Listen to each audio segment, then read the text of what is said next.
संगत साधिके की हरि कोट अपराध। कोनो जरूरी नहीं है कि 24 घंटा भगवान के नाम ले तबे रुआ फल मिले।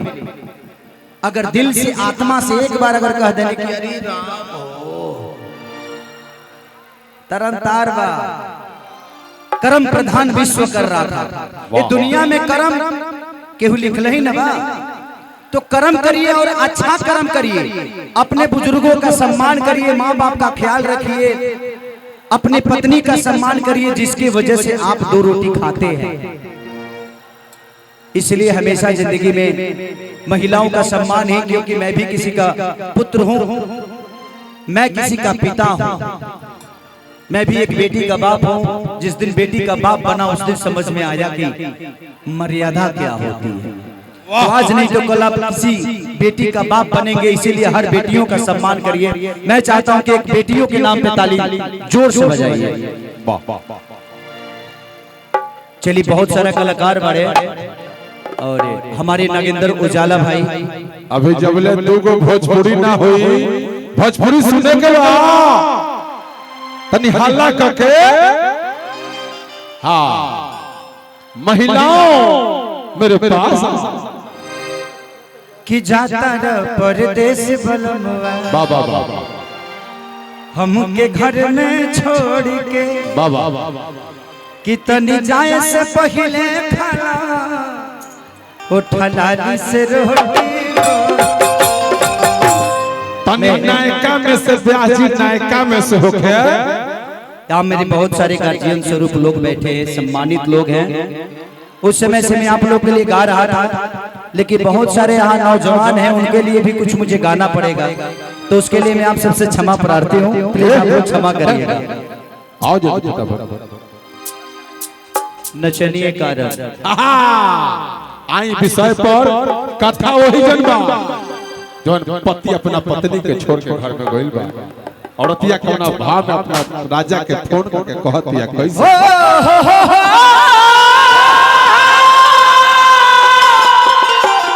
रस भरी अब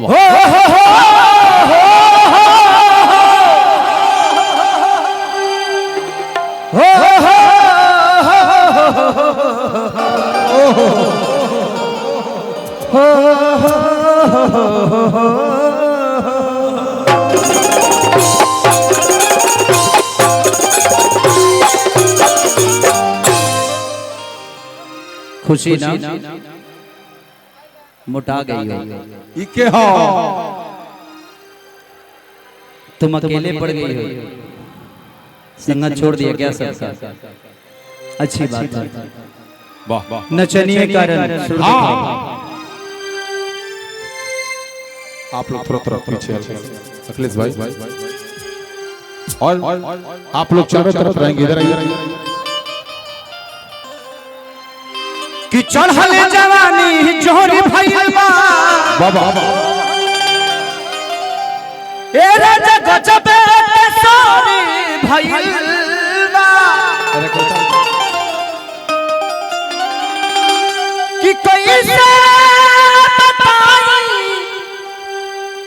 ई दिलवा के दर्द राजा जी। पहले से कमर कमजोर भइला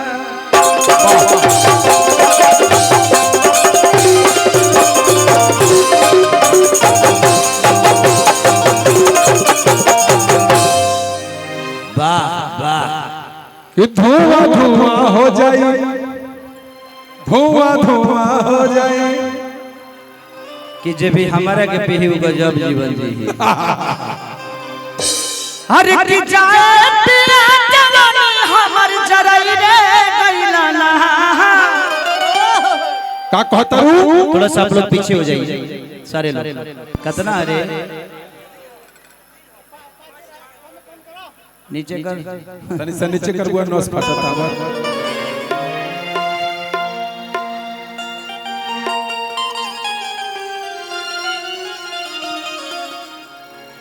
अरे के चाहे पिया जवानी हमर जरई रे गइला हो जरई रे गइला। एगो नचनिए कर रे रे रे रा पकड़ा रे राजा जी। देखिए आप लोग बांस मत भाजिए, किसी के मुंह में ढुक जाएगा। प्यार से बैठा दीजिए, क्योंकि आपको पता है कि वो बांस है, बसवा को पता नहीं है कि वो मुंह है। आपको पता है कि वो बांस है, हमको पता है बांस है, बसवा को थोड़ी पता है कि वो मुंह है। घुस जाएगा, स्थिर हो जाएगा। 1 2 3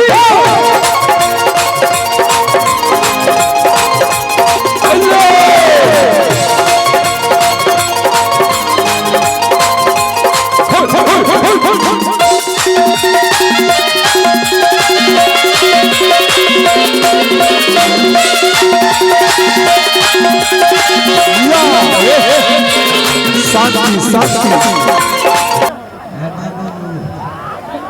लाइफ से उतर जाओ, तो ऊपर से ऊपर अंतरिक्ष में चल जाइए।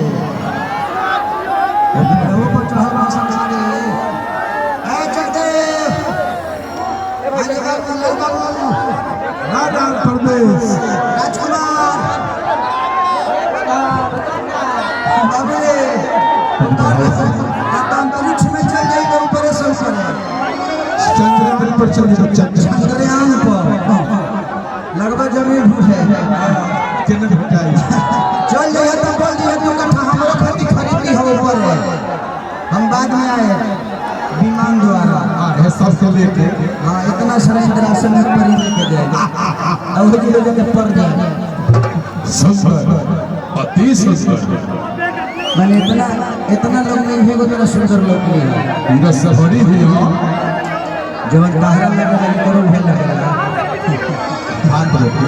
रमीला जी के देखने में बहुत कॉम्प्रोमाइज करेला, बहुत कॉम्प्रोमाइज करेला, कहीं नहीं हो जाए। आशीर्वाद लेने खातिर मान सम्मान को जवाब दीजिए। और दिया कहा कैसे कि चाहली जवानी नहीं देखा तारा राजा, कहाँ लुटा तारा राजा कि जो बन रहा सदा हमारे भाई काटे तारा लाज लगा चाहली जवानी नहीं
दोनों ढोल भोहिया लेकर ताली जोरदार बजा रहे हैं।